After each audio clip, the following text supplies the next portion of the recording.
Purpose statement. Our purpose is to create a spiritual community that recognizes that there is one presence and one power in the universe, God. Daily, we actively practice this spiritual truth. We open our heart space to each person to acknowledge one another as expressions of God. It is in each other that we see God.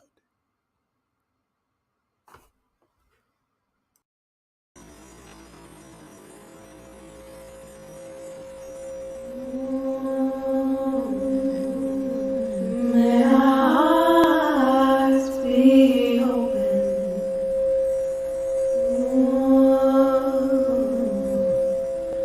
May our hearts be open.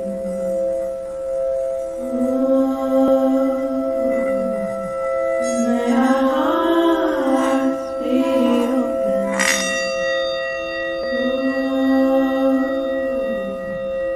May our hearts be open.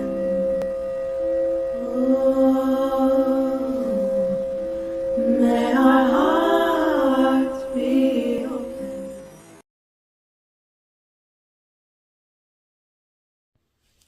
Good morning and welcome to our Heartstream.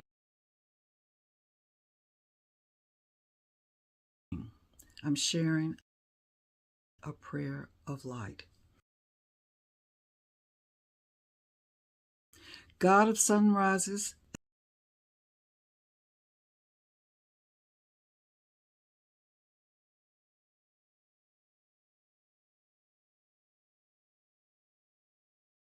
in the midst of what feels like an eternal night of the soul,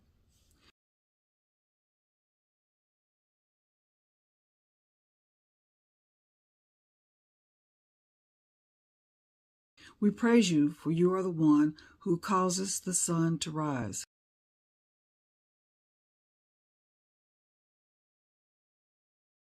When the disciples felt the despair of Holy Saturday, with Jesus inside the darkness of the tomb, you were there.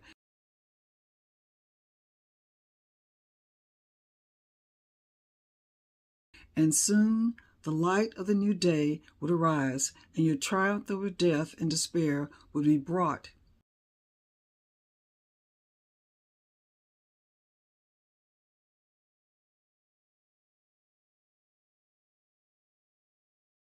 Into the light. Thank you for always being a light in the dark places of the world and the dark places of our lives. Our hope is God, is in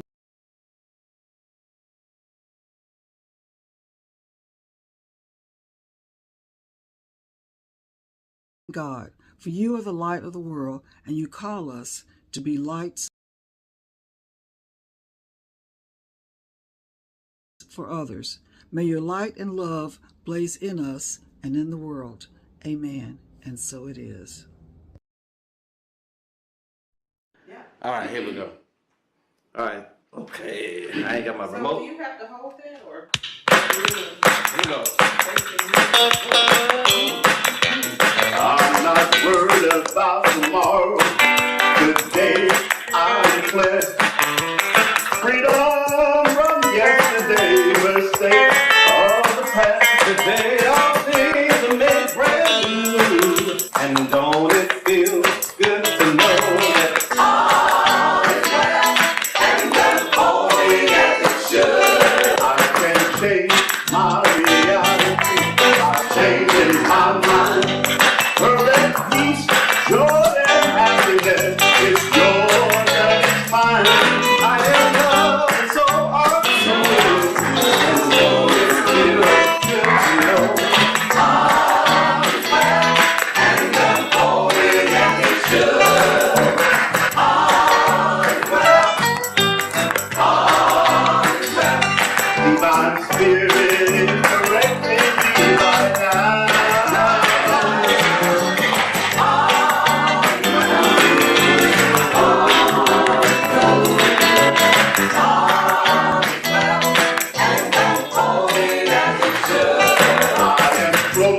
In the spirit, I am fed by love divine. I am one with all there is. My soul is made from time.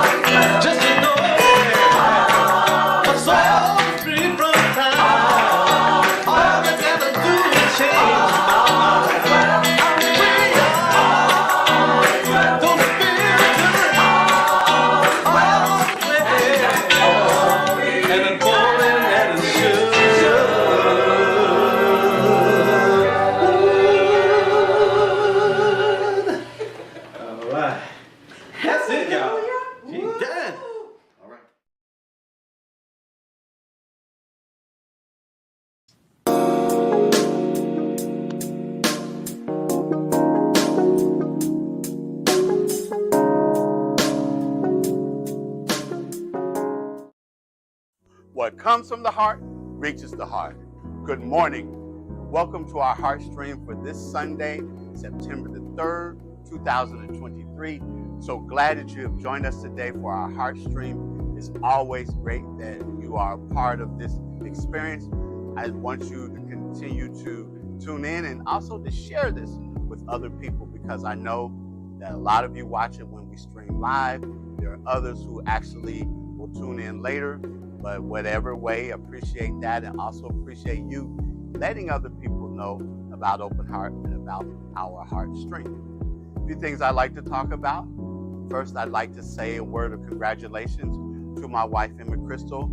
As you may recall, I mentioned a few weeks ago, she was one of the nominees for the Ostrander Awards, the local theater awards here in Memphis. And the play, the musical is the Scottsboro Boys, in which she did the choreography for. It won the Best Small Ensemble, and it also won what many people consider to be the big prize, which is the Best Musical Production. Her work was recognized and acknowledged there. Congratulations to her and all of the cast and crew that were a part of that really amazing show. Congratulations again, Emma. Also like to remind you that, or let you know actually, that on September the 17th at 2 p.m. at the Crosstown Concourse, our own Angela Sargent will be presenting a photo exhibit of her experience in Egypt. And I know it's going to be fascinating. As a matter of fact, part of what led Angela to Open Heart was because of her experience there in Egypt, and she had in many ways what would be considered a spiritual awakening. And so I look forward to her sharing and talking about her journey on that Sunday at Crosstown Concourse beginning at 2 p.m. And then finally on the fourth Sunday, September the 24th, we will have our fourth Sunday fellowship also at 2 p.m. at the Haven, where we will come together as a community in person for an informal gathering. We will have again opportunities for spiritual exercises, for meditation, for prayer, for music, but it's an opportunity to see one another, and I hope that you will join us. This is a great month to get things started off, and as we move through the month, and I'd also like to say to you, because I know that tomorrow is Labor Day, to wish you a happy Labor Day.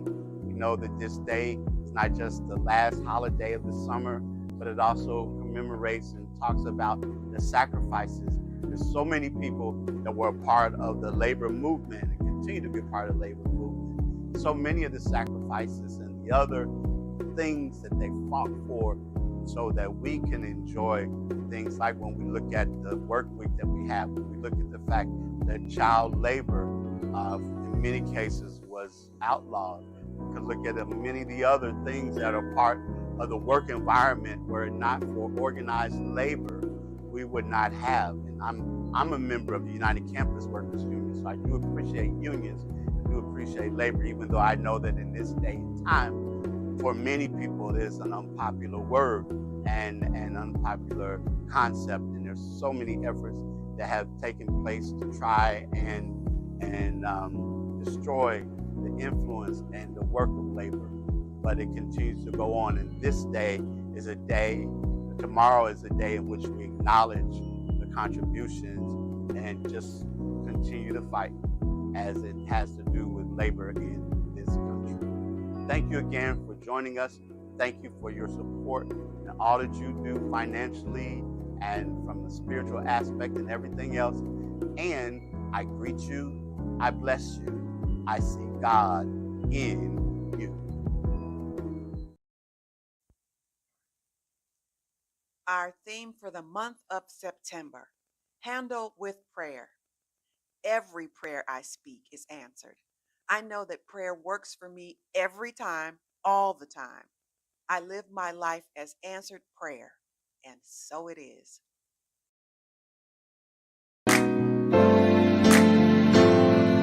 Today is a day like no other day.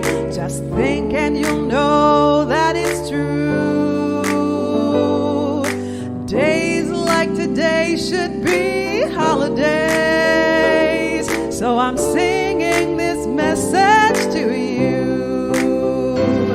Happy birthday to you. Happy birthday to you. Happy birthday to you. Just have a happy day.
Pieces of the brokenness inside.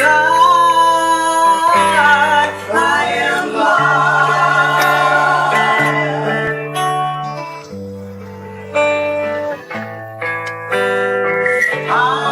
I am light. I am light.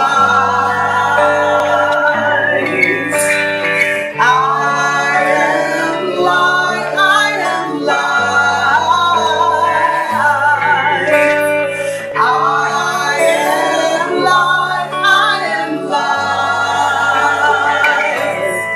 I am not the mistakes that I have made, or any of the things that cause me pain. I am not the pieces of the dream I left behind. I am light. I am light. I am light. I am light. I am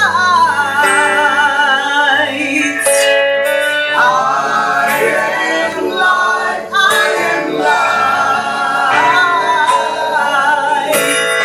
I am light. I am light.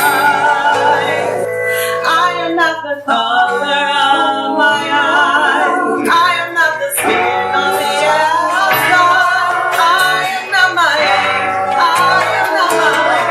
My soul inside is all light. All light. All light. It's all light. I am light, I am light. I am light, I am light. I am divinity divine. I am the God inside. I am the star, a piece of it all.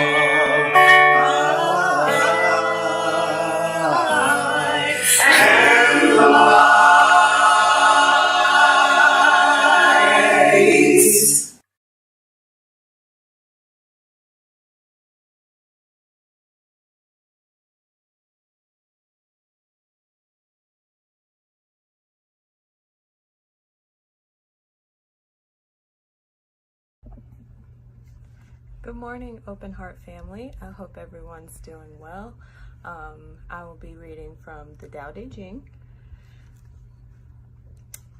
If you want to become whole, let yourself be partial. If you want to become straight, let yourself be crooked. If you want to become full, let yourself be empty. If you want to be reborn, let yourself die. If you want to be given everything, give up everything. The Master, by residing in the Tao, sets an example for all beings. Because he doesn't display himself, people can see his light. Because he has nothing to prove, people can trust his words. Because he doesn't know who he is, people recognize themselves in him. Because he has no goal in mind, everything he does succeeds. When the ancient master said, if you want to be given everything, give everything up, they weren't using empty phrases. Only in being lived by the Tao can you be truly yourself. AM Central Time, 901-586-8755. The Memphis Area Women's Council, of which our own Judy Carter is a board member, presents its 12th annual Walk a Mile in Her Shoes, the Men's March to Stop Rape, Sexual Assault, and Gender Violence, on Tuesday, September the 19th at the University of Memphis, and meet in front of the Ramses II statue on Central.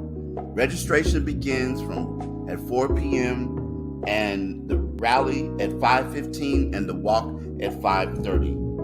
Pre-registration is available at memphiswomen.org. It's $15, $10 for students, and U of M students are free with ID. The first 250 people to register will get a t-shirt. Judy says that there's shoes available, but you don't have to walk in high heels if you don't want to. But if you choose to, there are plenty of large sizes that will be available for you. So let's support this activity to stop rape, sexual assault, and gender violence. Our own Villa Willis is guest speaker again today at Unity Christian Church in Whitehaven for their services at 11 a.m.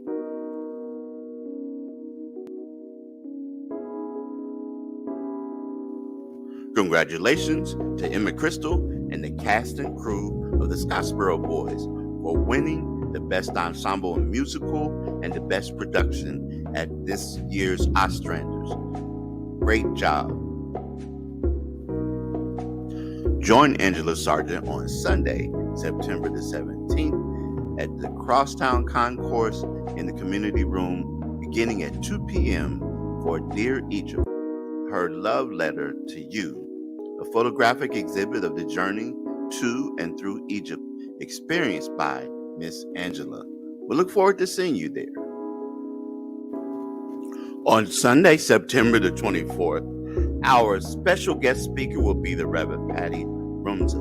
During our Heartstream, you may remember Reverend Patty from before. The last time she was to speak for us, there were some things that happened, and we wanted to invite her back so that she can share her wonderful message with us again. We look forward to Patty sharing with us.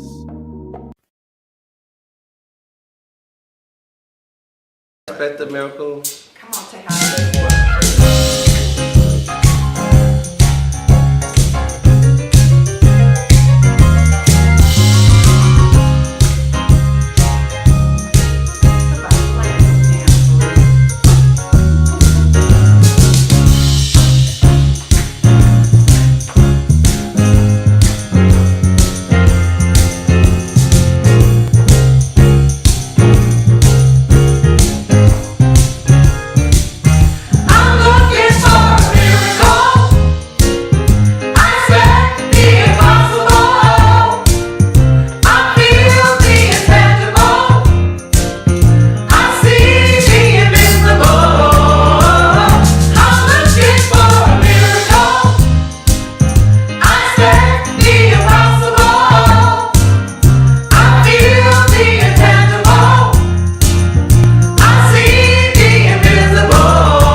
Prayer is one of those things that we hear so much about. Prayer is something that there's so many ideas and opinions and thoughts about it. I hear so much about prayer, oftentimes in religious settings and religious teachings. You know, whenever there's a tragedy or something like that, politicians and other people are always talking about thoughts and prayers, and there's always debate over that. It's so much, but prayer is a concept that in so much of the religious and spiritual settings and experiences that we are in, prayer is a central part of that. And this month, we're going to be talking about prayer and dealing with prayer. But I wanted to start out with a few basic things because I think that that's important. When I first began pastoring my first church a number of years ago now, way back in 1987, and the denomination I was a part of, we were assigned to churches. And when I got my assignment to that particular church, as soon as the annual conference was over and I was walking to my car, there were people that were coming up to me saying, John, don't take that assignment. Don't take that assignment. That church will kill you. It will kill your career as a pastor. It will kill you. That it literally had, there was a pastor there who in the process of serving there had actually died. And many people attributed the stress of being in that congregation to his death. And there were so many people were telling me that, and people were calling me and all of that. But I decided that I was going to trust God. I was going to trust Spirit and know that all was going to be well. Because when I got there, it was quite obvious that there was a big schism there, a big split in the church. And I can remember a lot of the things I had to deal with early on. There was one of the persons who was there would come to the meetings and kept trying to bait me to say something about the previous pastor. What I didn't know at the time, she had a tape recorder in her purse recording everything that was happening in the meetings and everything that I said. I don't know what purpose that would have served, but just keeping up confusion and all of that. But I came there with the resolve I was going to work with the people who were going to work with me. And sure enough, by the time I got ready to leave, we had healed a lot of the tension and a lot of the split that was there. People would come together, and we actually accomplished some things that had not been accomplished at that church in a long time. As a matter of fact, we ended up paying the mortgage off before I left. And so that was one of the things I was very proud of. Well, right after my leaving there, the next pastor who came after me, who followed me, he had been in a church too that had been embattled. And when he came there, because he had been in the situation that he was in, and there never was the healing that took place at the congregation he served, when he got there, he walked in an attitude, as I call, with his dukes up. He walked in defensive. He walked in expecting trouble. He walked in expecting there to be tension between him and the congregation. And at first, because we had done the healing process, we had done the work, the congregation embraced him. But because he was in that mindset and he was so used to it, that he didn't know how to deal with that. He didn't know how to respond. And he ended up, when he was there, as I said, with his dukes up when he first walked in. And you know that and I've said this before, if you walk in a room with your dukes up and nobody else's are, pretty soon, though, people are going to put theirs up just because they feel threatened. They feel that they need to do something to protect themselves. And ultimately, it was a tumultuous time. And I tell this story not to brag on myself or talk about what my skills were or anything like that. But my point is, it's about your approach, the approach that we take. And I liken that to our approach in prayer. Because again, as I mentioned, there's so many things that oftentimes the approach that is used, people are used to going to God as beggars and begging and pleading with God, as if God is going to listen to some people, and if God can be persuaded with the right amount of words or the certain words or something like that, that God can be persuaded to answer a person's prayer because they say the right words or they use the right name. I think about when I was in a teaching one time at a Bible study one time, and the minister who was teaching was talking about using the name of Jesus. And I'll talk more about that later in the month, but using the name of Jesus. And I was sitting down front, and he knew my father, so he used me as an example. And he said, well, just if I was trying to get John's father's attention and I called him, he may or may not respond to me, but if I use John's name, he's more likely to respond to me. And everybody was amening and clapping and thought that that was a good point. But I was sitting there thinking, but what does that say about our concept of God if it takes certain words or certain names in order to get God's response? So I didn't really think a whole lot of that example, but so many other people were impressed by that. But often the approach to God is that we beg God, we try to find a combination of words or whatever else to get God's attention. You also oftentimes hear people who will talk about storming the gates of heaven.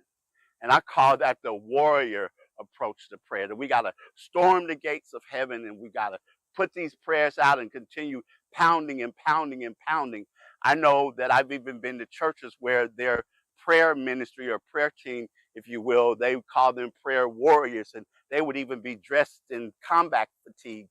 So you could walk in and know who they were because you see them in their combat fatigues. And again, I thought about that. Why storm the gates? Why does it take an assault, if you will, on God to get God to answer prayer?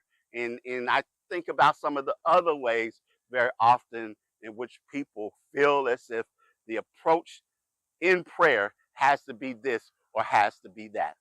So it takes me back to where I often go when I talk about prayer and teach about prayer.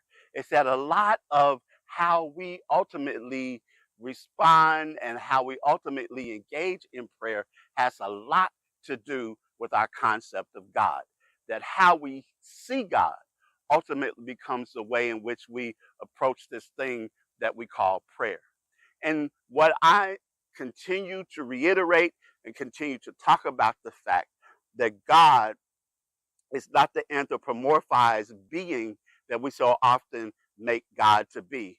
We know that the story in Genesis talks about the fact that we are made in the image and likeness of God.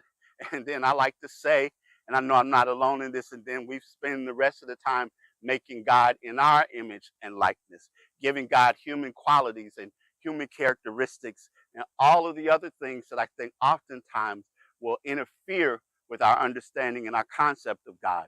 When I had that person who came to me to ask me to pray for her because she said, God doesn't hear my prayers because God is not pleased with decisions that I've made.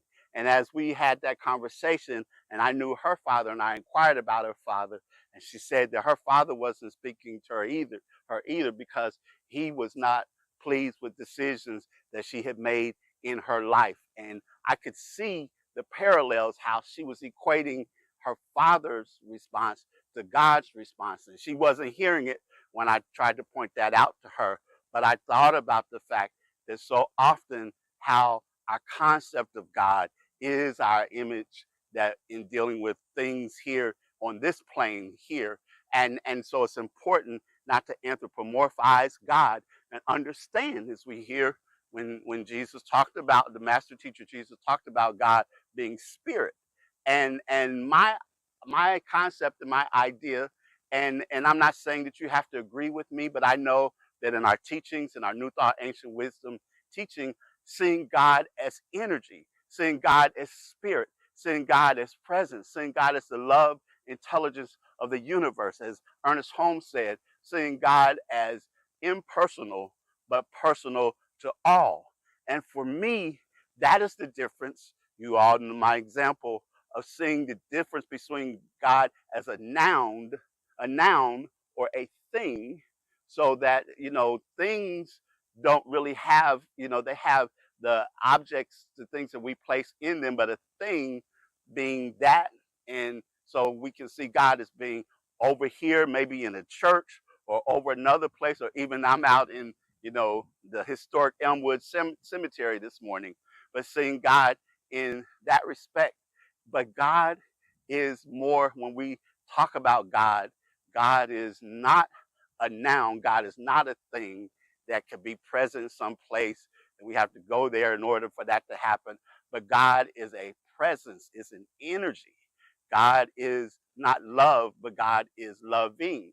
God is constantly pouring itself into each and every one of us and expressing itself through each and every one of us. And it's recognizing that and realizing that. So when we continue to talk about that, that we can begin to see the loving presence that is God, the energetic presence that is God, that then begins to influence how it is that we approach God, how it is that we understand God moving in our lives, and the importance of getting a hold of that, and the importance of living in such a way that that becomes the thing for us to do on this journey in this thing called life.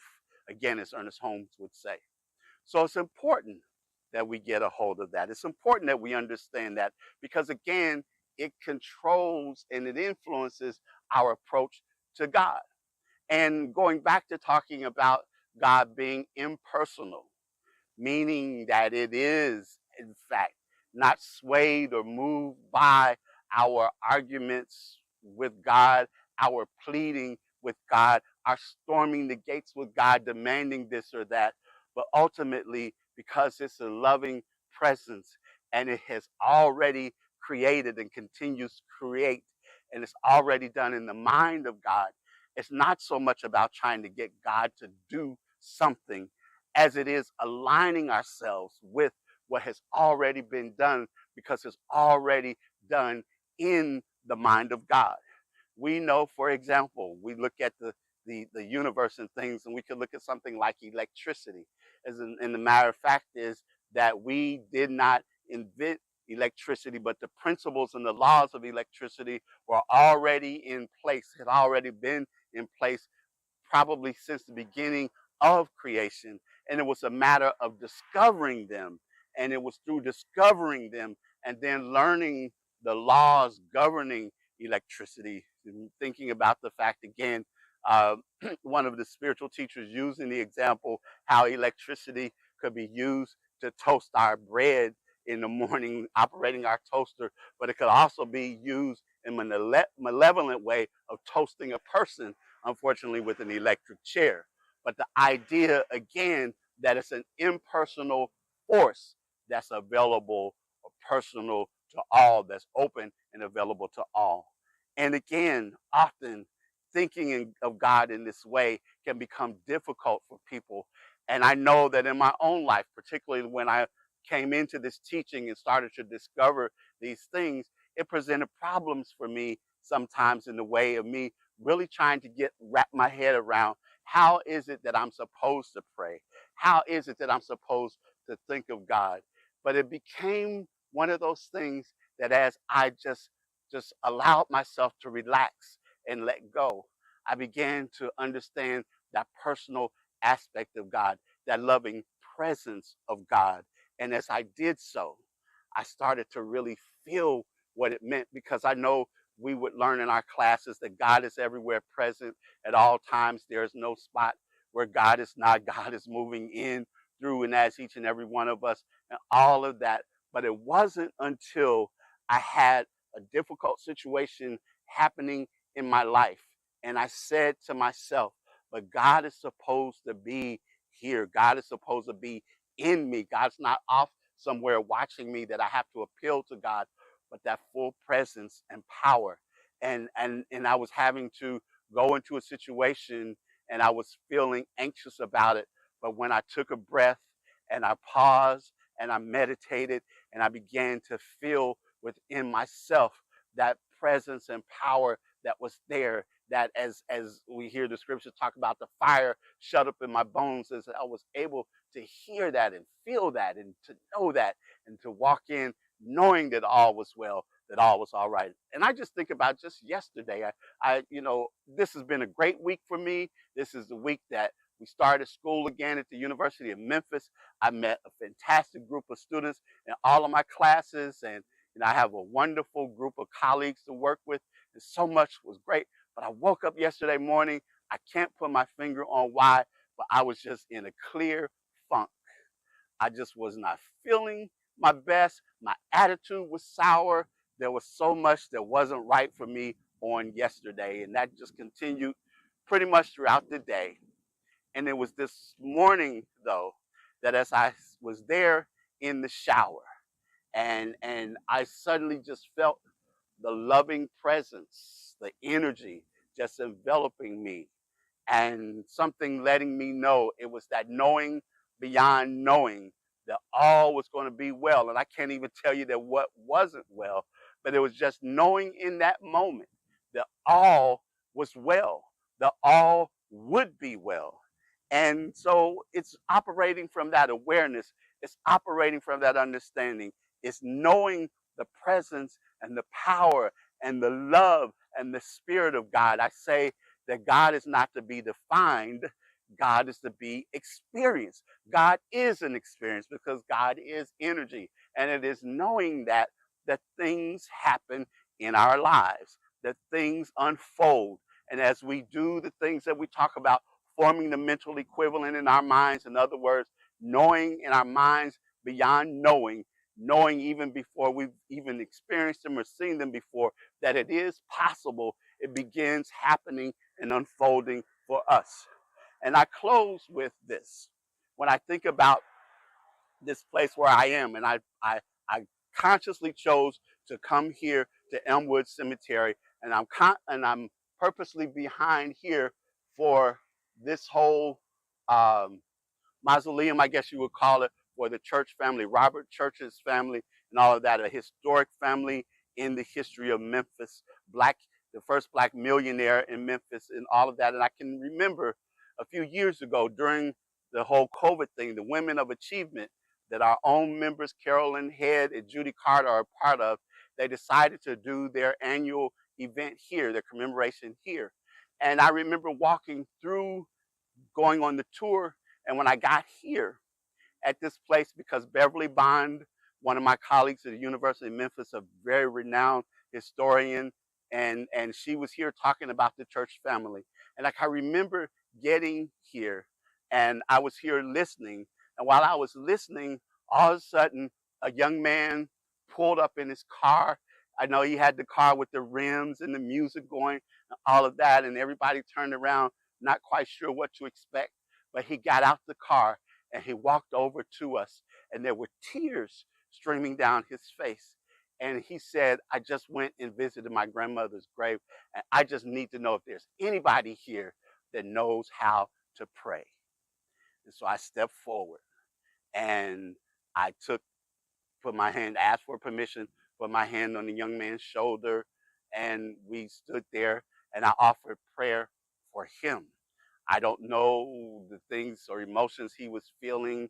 I could tell that there was probably grief and some other things there, but it was in that process that I felt the presence and power, that the group that was here, it was in that moment. And I don't know why he stopped at this particular spot.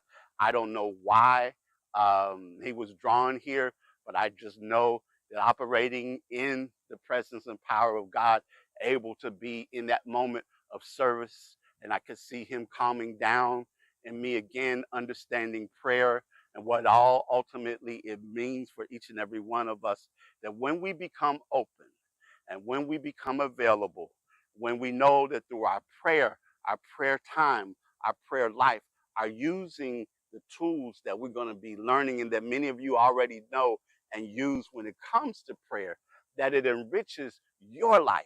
And by enriching your life, you can also be a blessing to others. You can also be a part of this entire process of prayer. This is an opportunity to know the power of prayer. And I know that in the affirmation, it says that God answers my every prayer. And I know there are people that will take issue with this, but we'll talk about that in this month.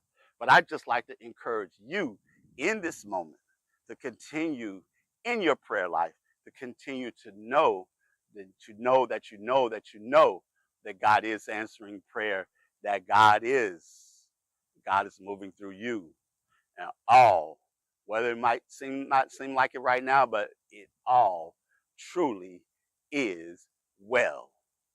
And so it is, and amen, and ashe.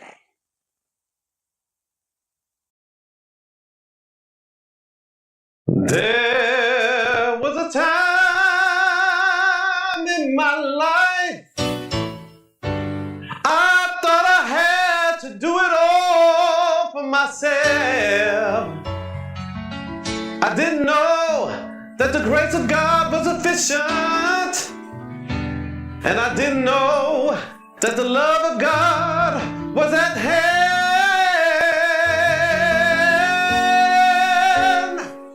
But now I can truly say, if you're struggling just to make it through another day, you gotta let it go. You gotta let it go. You gotta let it all go.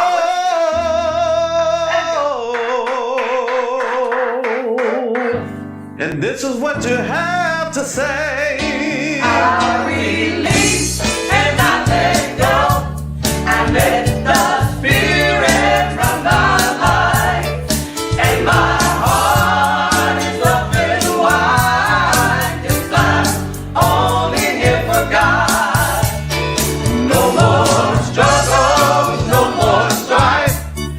With my faith I see the light. I am free in the Spirit. Yes, I'm only here for God. I believe And I let go. I let the Spirit run my life. And my heart is open wide. only here for God. No more struggles No more strife. with my faith. By faith I see the light. I am free. In the Spirit. Yes, I'm only here. Only here for God. I release, I let go. And I let go. I let the Spirit run my life. And my heart, Is open wide. yes, I'm only here. Only here for God. No more struggles No more strife. with my faith. I see. I see the light. I am free. I am free. In the Spirit. Yes, I'm only here. Here for God. I release. And I let go. I let the Spirit Run my life. and my heart. Is open wide. Yes, I'm only here. Only here for God. No more struggles. No more Strife. with my faith. By faith I see the light. I am free in the Spirit. Yes, I'm only here for God.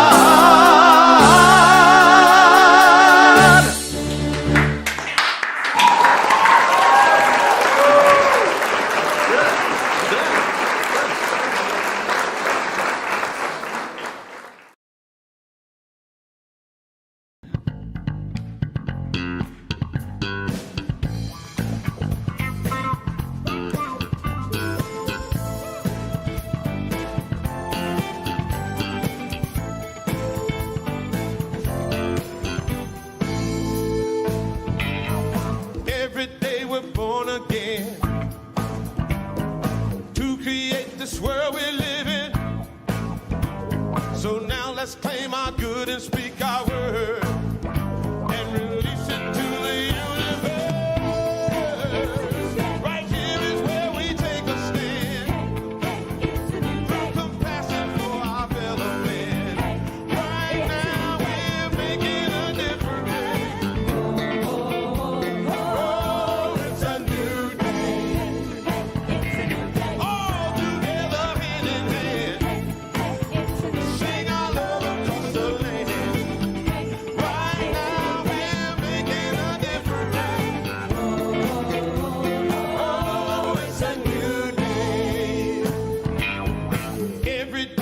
filled with wonder by the glory of the silent